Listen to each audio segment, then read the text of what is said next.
¿Alguna vez has despertado sintiendo que tu vida no te pertenece? Como si fueras un actor representando un papel que nunca elegiste, en una obra que no escribiste.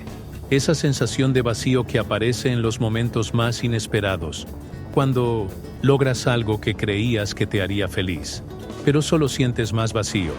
Rollo May, el psicólogo que revolucionó nuestra comprensión de la angustia humana, identificó algo perturbador. La mayoría de las personas viven en crisis existencial, sin saberlo, y cuando finalmente la reconocen, ya han perdido años de su vida auténtica. Hoy descubrirás las 3 señales silenciosas que May identificó, y por qué tu mente las camufla tan perfectamente, que ni siquiera tú las notas. Rollo. May no era un teórico de escritorio. Durante la Segunda Guerra Mundial, mientras trabajaba como consejero, se enfrentó a algo que cambiaría su visión para siempre. Soldados que habían regresado de la guerra, aparentemente bien, pero que vivían como fantasmas de sí mismos. Tenían todo lo necesario para ser felices, pero habían perdido algo más profundo: la conexión con su propia existencia. May descubrió que la crisis existencial no llega con tambores y fanfarrias, llega silenciosamente, como una niebla que se espesa gradualmente hasta que un día despiertas y no reconoces tu propia vida. La primera señal: el automatismo emocional.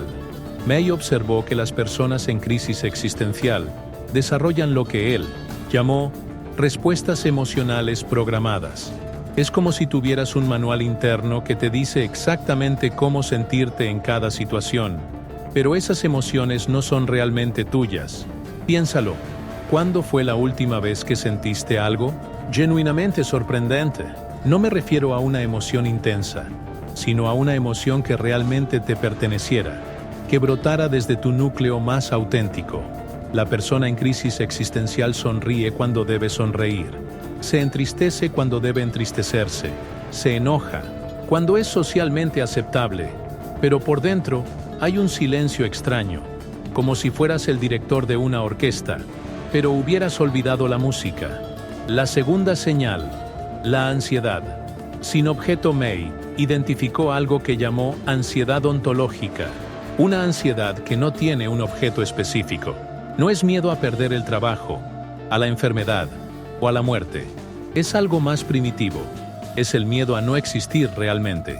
Esta ansiedad aparece en los momentos más mundanos, mientras lavas los platos, mientras conduces al trabajo, mientras tienes una conversación casual.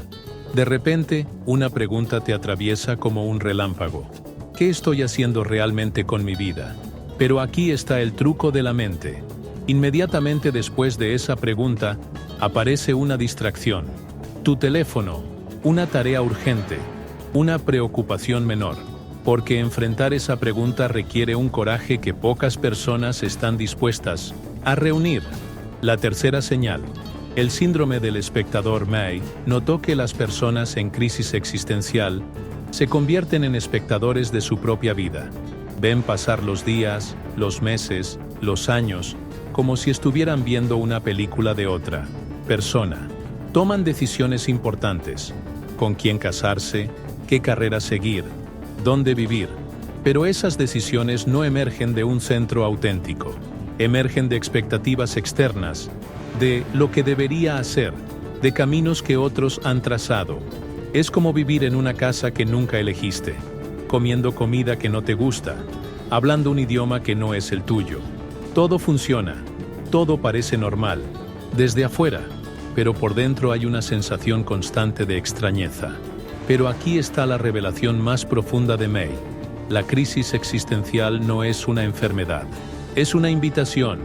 Tu psique, en su sabiduría ancestral, está tratando de llamar tu atención. Esa ansiedad sin nombre, esa sensación de vivir en automático, esa experiencia de ser espectador de tu propia vida, son señales de alarma de un sistema interno que se niega a rendirse. May lo expresó de una manera que me ha perseguido durante años. La depresión es la incapacidad de construir un futuro.